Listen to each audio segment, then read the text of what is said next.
Welcome to Pass Your Real Estate Exam with me, Diana. These are the exact same study notes that I use to pass my real estate exam and become a licensed real estate agent. I wanted to share them all with you so that I can help support you along this way so that you can become a licensed real estate agent too. Click the link below for more resources and tools, and I'd love to connect with you there. All right, let's begin this study session with deed restrictions and easements.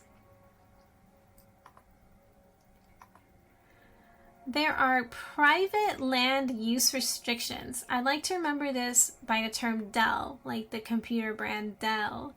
Deed restrictions, easements, liens, and leases. Private land controls, restrictive covenants. A restrictive covenant is a limit on land use that is imposed by a property owner. Restrictive covenant put restrictions on a property's conveyance or the instrument that transfers a grantor's interest in real property. A conveyance can be in the form of a deed. Run with the land. Once a restrictive covenant is in the recorded chain of title, future owners are subject to the restriction. If the covenant relates to land use, it runs with the land. This means that the restriction stays with the land and not the owner. It applies no matter who owns the property. Created by developers. Restrictive covenants can be made by an individual owner as a term of sale or inheritance.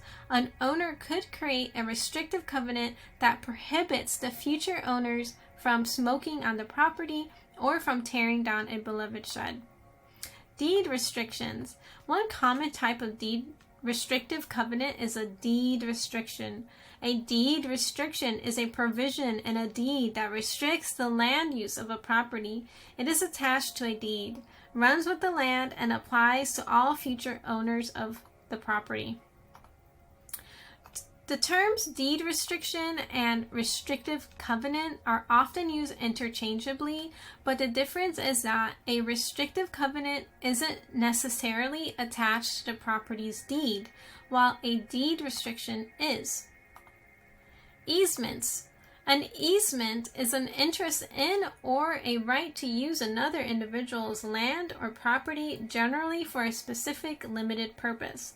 With an easement opportunant, the rights run with the land and will convey in the transfer of the deed or title.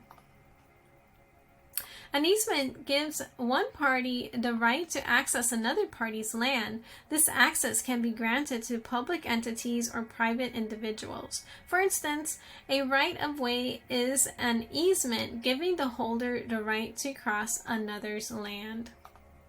Types of easements. There are two general categories of easements: affirmative and negative. Affirmative easements. If the easement gives someone the right to use a property for a specific purpose, then it is an affirmative easement. Most easements are affirmative easements. The right to access a public beach through a gate on a private property is an affirmative easement. Negative easements. A negative easement prevents a property owner from doing something that would otherwise be legal. The most important common example of a negative easement is when a property owner is prohibited from building a structure or planting a tree on their property because it would block a neighboring property's view. Encroachments. An encroachment is a physical property that crosses the boundary into a neighboring landowner's property. Unlike easements, encroachments are the unauthorized use of a property. An encroachment is created when one person's property, such as a fence, tree, or driveway, crosses the property boundary into an adjacent property. It's a physical intrusion on someone else's property without direct permission. Let's review. Now's the perfect time to like, to subscribe, and check out all of my other study guides to help you pass your real estate exam. But let's review our vocabulary terms. Easement.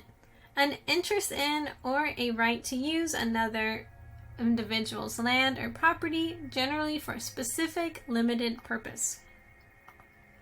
Encroachment. Physical property that crosses a boundary into a neighboring landowner's property. Deed restrictions and easements. That concludes this study session. I hope that you found it resourceful, and I'll see you at the next study session. Bye for now.